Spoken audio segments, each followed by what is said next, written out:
Shalom pessoal, estou aqui para fazer mais um vídeo para o canal. Nesta ocasião quero estar tratando de um texto que se encontra relatado no Evangelho de Mateus, capítulo número 6, versículo número 13. Vou ler o versículo por inteiro, mas estarei tratando especificamente da parte B do texto. Versículo número 13 do Evangelho de São Mateus, capítulo número 6, versículo número 13, segundo a versão bíblica ARA, a qual eu tenho em mãos, nos traz a seguinte leitura: E não nos deixes cair em tentação, mas livra-nos do mal. Estarei tratando especificamente da segunda sentença que diz assim: mas livra-nos do mal. Antes de darmos continuidade ao assunto, convido você a se inscrever no nosso canal, deixar seu like e seus comentários. Bem, esta segunda parte do texto, quando nós vamos fazer uma leitura nas Bíblias, nós vemos que há uma divergência nesta leitura na segunda sentença, no caso desse texto. Por exemplo, eu fiz a anotação aqui de algumas versões bíblicas. A versão bíblica ACF, Almeida Corrigida Fiel, traz: mas livra-nos do mal. A versão bíblica ARC, Almeida Revista e Corrigida, traz: mas livra-nos do mal. A versão bíblica NVI, Nova Versão Internacional, traz: mas livra-nos do mal. Já a versão bíblica Jerusalém traz: mas livra-nos do maligno.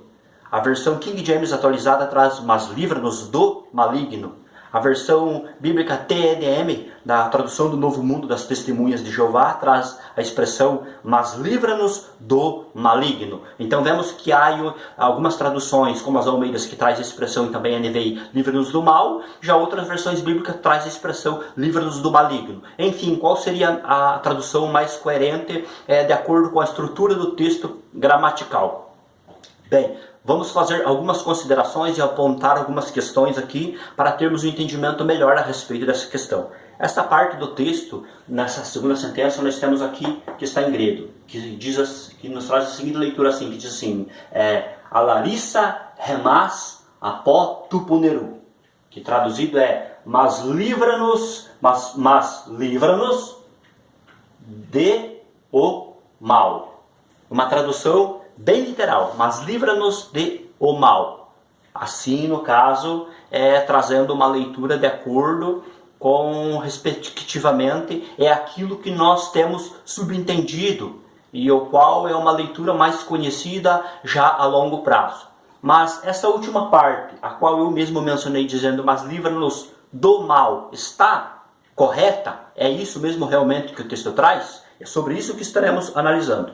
Bem, quando nós paramos para observar essa última parte aqui, desta última sentença, apó tuponeru, aqui nós temos uma preposição, um artigo definido, no caso genitivo, neutro, singular, e depois um artigo definido, no caso, e depois nós temos aqui um adjetivo. Esse adjetivo está no caso genitivo, neutro, singular. Bem, segundo as regras gramaticais da gramática grega, nós sabemos que existem vários tipos, várias classes de adjetivos. Temos adjetivos atributivos, temos adjetivos predicativos e também temos o chamado adjetivos substantivado.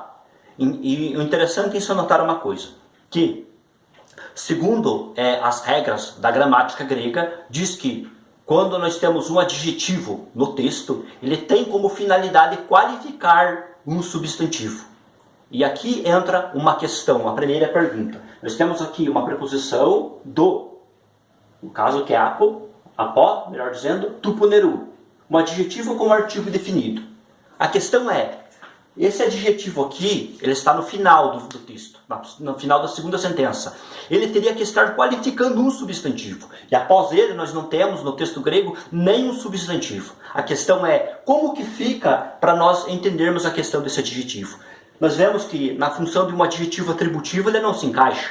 Na função de um adjetivo predicativo também ele não se encaixa. Ele se encaixa aqui perfeitamente na forma de um adjetivo substantivado. Ou seja, ele não está indicando meramente uma qualidade má, mas ele está indicando aqui um sujeito, no caso, visto que ainda ele vem acompanhado com um artigo definido.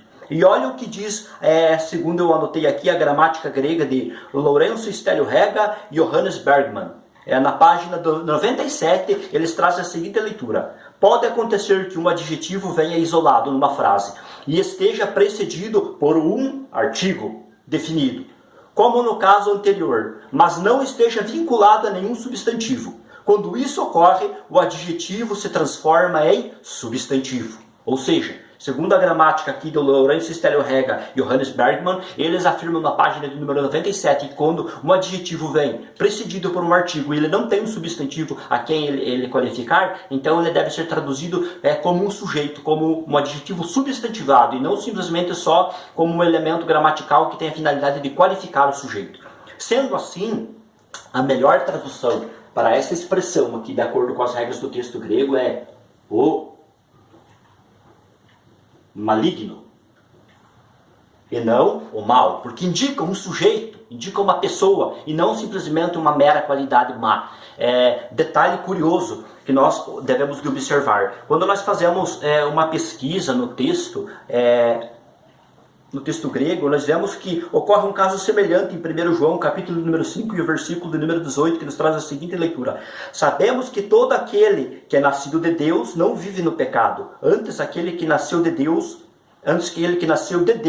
Deus o guarda, e o maligno não lhe toca. Aqui mais uma vez o adjetivo vem antecedido por artigo definido e ele é traduzido em 1 João 5,18 também como o maligno, visto que não tem um substantivo a quem ele qualificar. A única diferença é que ele se encontra no caso chamado nominativo, no caso. E aqui em Mateus 6,13 ele está no caso genitivo. Mas também ele não tem a quem ele qualificar, então assim ele é traduzido no texto, no caso das versões bíblicas, como o maligno. E a mesma regra gramatical se aplica em Mateus 6,13. Então esta é a melhor tradução, segundo propôs a versão bíblica das Testemunhas de Jeová, traduzindo como o maligno. Segundo também traduziu a King James atualizada e a versão bíblica Nova Jerusalém. Aquelas que traz a leitura livra-nos do mal, infelizmente deixaram a desejar nesta parte desta segunda sentença do texto. Estou aqui com o interlinear do Dr. Wilson Schultz, e ele traduziu Mateus capítulo 6, versículo do número 13, da seguinte forma: mas livra a nós de o maligno. Está aqui, ó. Deixa eu baixar aqui. Está aqui, ó. Você possa ver aí, ó. Deixa eu arrumar aqui a página. Aqui, acho que você vai conseguir ver aqui, ó. Livra-nos do maligno. Então, este interlinear traz da mesma forma. Eu tenho aqui em minhas mãos outra gramática. Uma gramática grega intermediária, e segundo o especialista aqui, que é o Dr. Wallace, ele traz a seguinte leitura, Mateus 6,13, ele diz assim: o diabo está em vista aqui nesse texto, e não o mal em geral.